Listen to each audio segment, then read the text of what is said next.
it's me from Delectable Flavor. I'm here with a simply delightful recipe. It's called Shahi Paneer.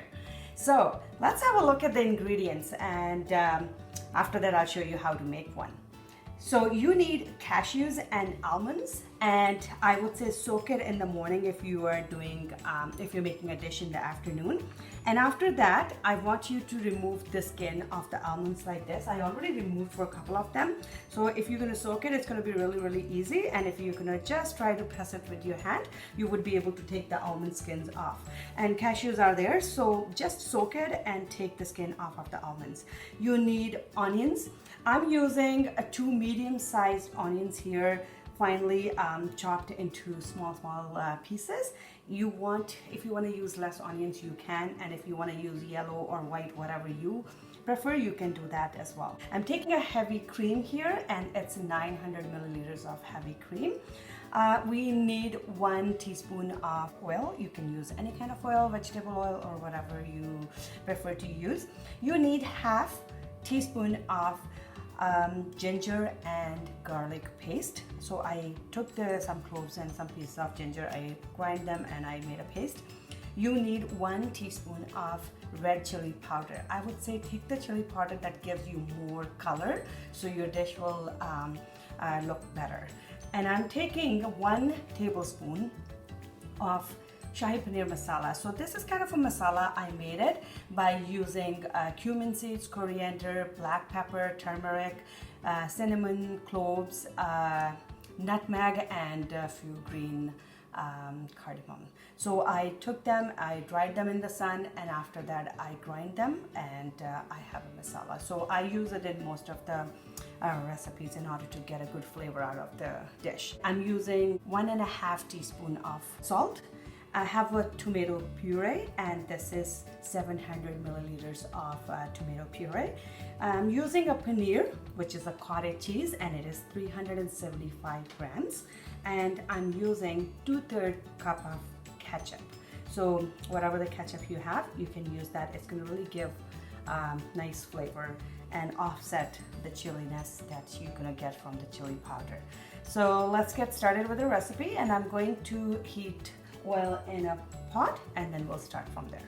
I have a 1 teaspoon of vegetable oil in here, and I'm going to get started. So first we are going to put our ginger garlic paste, which is half teaspoon, and we are going to stir it. Put your flame on medium. After this, I'm going to add red onions. I took 2 medium-sized onions cut into small pieces. Now we are going to cook the onions here until they are a little soft and a little brown in color.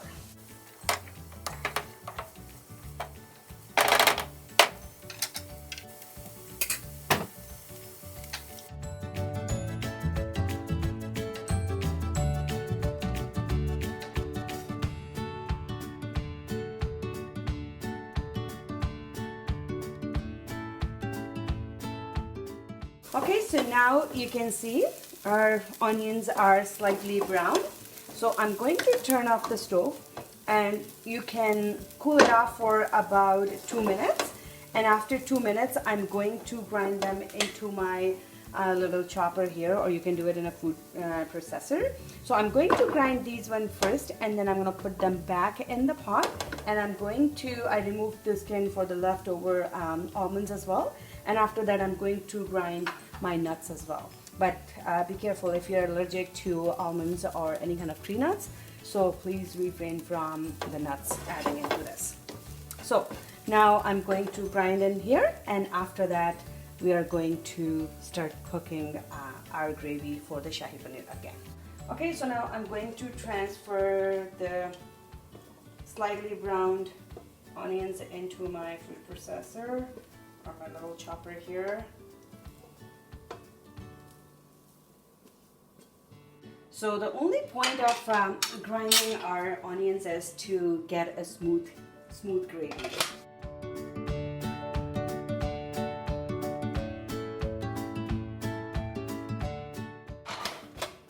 I'm going to check in between, and I'm going to add the 2 spoons of puree so it can help blend these onions smoothly.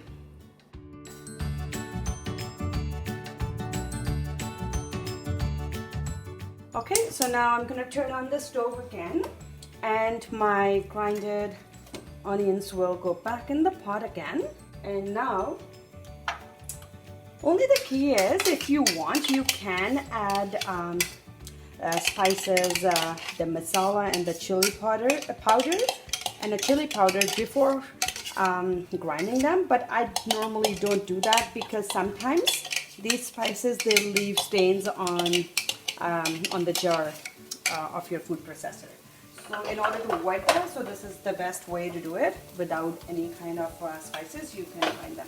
So I'm going to put it on a low heat first, and now I'm going to just spread it in the pan so it's going to get heated again. And then meanwhile, I'm going to take my nuts and I'm going to grind them into small pieces as well.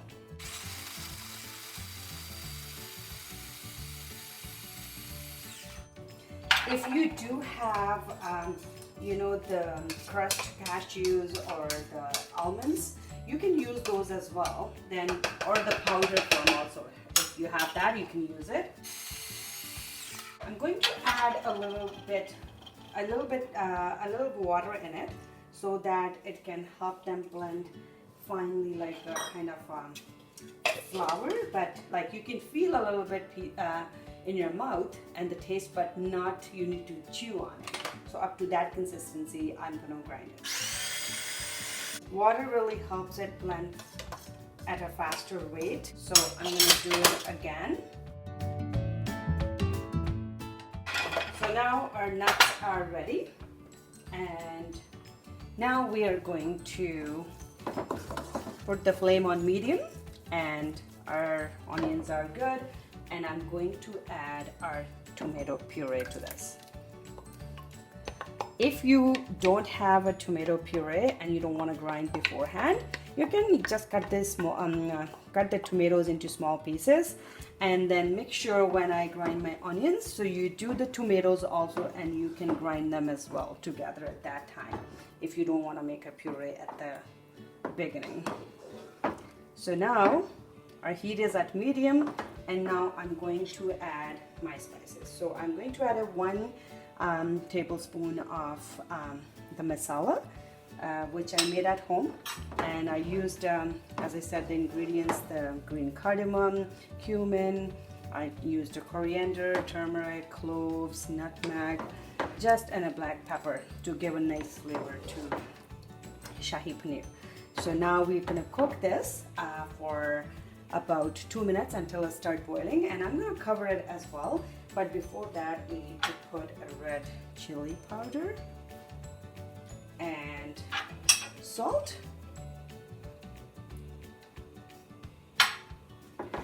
Now we're going to stir this well, and at the same time I'm going to add the nuts as well. So they are nicely grinded, so now they can blend in the gravy. It really gives a very good flavor. If you don't like almonds, then just add cashews.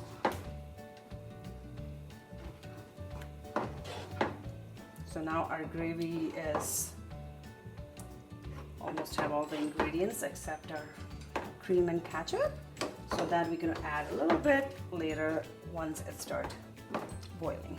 Now I added my nuts, so I'm going to mix it well, and after that I'm going to cover it and I'm going to let it boil for about 2 minutes.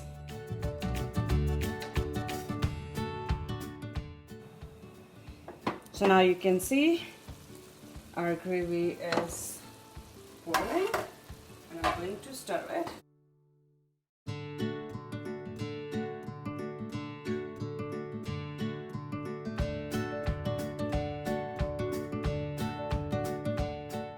Now I'm going to let it boil for another minute, and in the meantime I'm going to cut the cottage cheese into small pieces.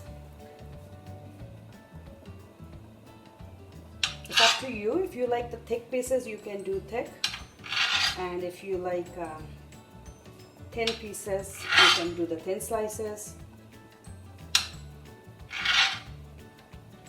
You can do the squares or diamonds, whatever the shape you like, triangles. So I'm thinking to do the little slight diamond shapes, kind of rhombus shape.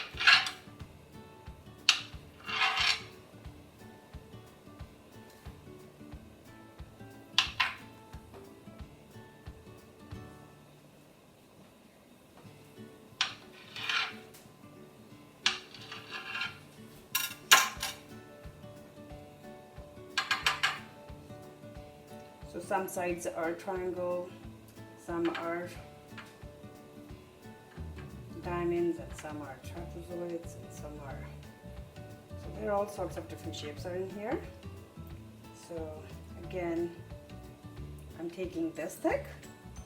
You can make it more or less based on your, if you feel like some of the pieces are thick and you need to turn them into thin slices, feel free to do that. This dish doesn't take long and it gets ready in a few minutes. And another thing you can do is you can make a gravy and you can save it for a later use. And when guests come, or you want or you have a craving to eat Shahi Paneer, just take the cottage cheese or the paneer, cut into slices, take the gravy off the fridge or the freezer, heat it up, put some chunks of the cottage cheese or paneer, and it's good to go. You can keep the gravy in the fridge for about a week, and you can keep it in a freezer for a longer time if you want. Make sure you heat it up to boiling point before you use it from your freezer or from your refrigerator. So now I'm going to check again. So it's nice. I'm taking 900 milliliters, but again you can add more or less based on, so I would add a little by little in order to see how thick or how thick gravy you want it.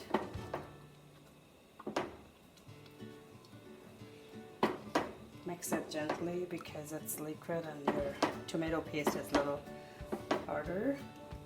So again, if you're making a stock and putting in your fridge or freezer, then you can just make it for about 2 to 3 times, that you can use it for 2 to 3 recipes and just use it when you need it. And there's another thing, I'm gonna share a recipe with you soon how to make a malai kofta. And for malai kofta also, I'll show you how to make a koftas, and it's the same gravy that is used for malai kofta as well. So stay tuned for a malai kofta recipe as well. So now my all cream is in here, and now I'm gonna let it boil, but before that I'm going to add ketchup. Ketchup gives this good sweet and sour kind of taste, and it gives a nice color also. So I'm going to add ketchup now.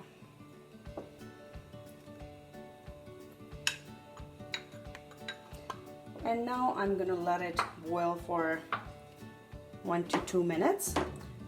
And I need to boil for a longer time, but we need to start in between. So make sure after every single minute you check if everything is fine, or if it's getting thick, then you can add more cream, and if it's not thick, then you need to boil a little bit for a longer time in order to get the thickness that you would like to have. So I'm going to cover it and let it boil, and my cottage cheese is already ready to go in, so we're gonna just wait for a couple more minutes till our gravy is ready. Okay, so now look at this, how nice color came out of this gravy.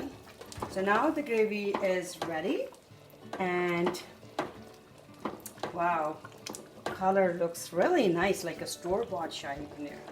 So now I'm going to put the flame on low, and I'm going to add my cottage cheese or paneer chunks or slices. If you want to save the gravy for future purposes, then do not add the cottage cheese or the paneer in it. Just take the gravy, let it cool on the room temperature, and then put it in an airtight container and put it in the fridge if you want to use it within a week time frame. And if you want to use it like later on after 2 weeks or 3 weeks or in a month time, then I would say put it in an airtight container or in a Ziploc bag and then freeze it in your freezer, and then you can use it when you need it. Only make sure when you are using it out of your freezer in the fridge, make sure you put the gravy back in the pot, bring it to the boiling point where it starts boiling, and then you can add the cottage cheese or a paneer the way I added now, and then you can serve it. So after adding a cottage cheese, I'm gonna cover it and let it boil for 2 more minutes. So now, after on high heat for a minute, I'm going to put it on low heat for a couple more minutes so all the spices in the gravy can be absorbed by the cottage cheese or the paneer we added. So now, this is a perfect time to check salt and any other kind of spices in your dish. And if you feel like, because salt is always goes based on your taste, some like a little more, some like a little less. So this is the perfect time to check the salt and check the thickness of the gravy, if it suits to your needs. So once that part is done, and then you can turn your stove off because our Shahi Paneer is ready. So I turned the stove off. Now I'm going to transfer it to my pot in order to show you what it looks like as a final recipe.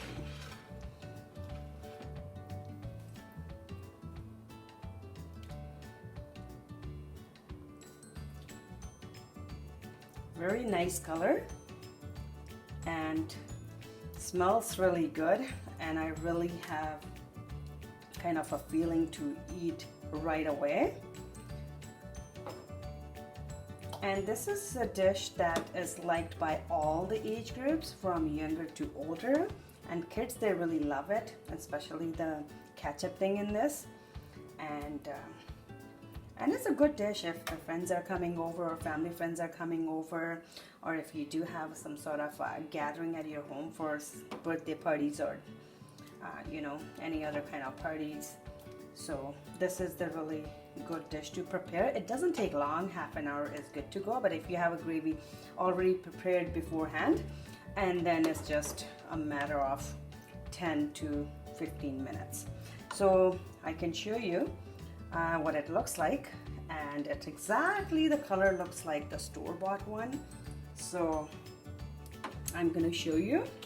So look at the color, how nice it is. And in order to give a look of a store-bought Shahi Paneer, they always do is a single layer of the cream in order to make it look better. So you can do that as well, and it's gonna really look nice, and it's gonna look like it's a store-bought. And I really tasted it. It tastes very yummy, and I hope everyone will enjoy the taste, and I would strongly encourage you to try this recipe and share it with your friends, and try to have it on one of the occasion or the gathering that you have at home. People are gonna love it and compliment you for this one. So please subscribe to our channel for new recipes on every Thursday, and our recipes are simply delightful and flavorful recipes. So I will leave you with this recipe, and bye for now. See you next time. Thanks for watching.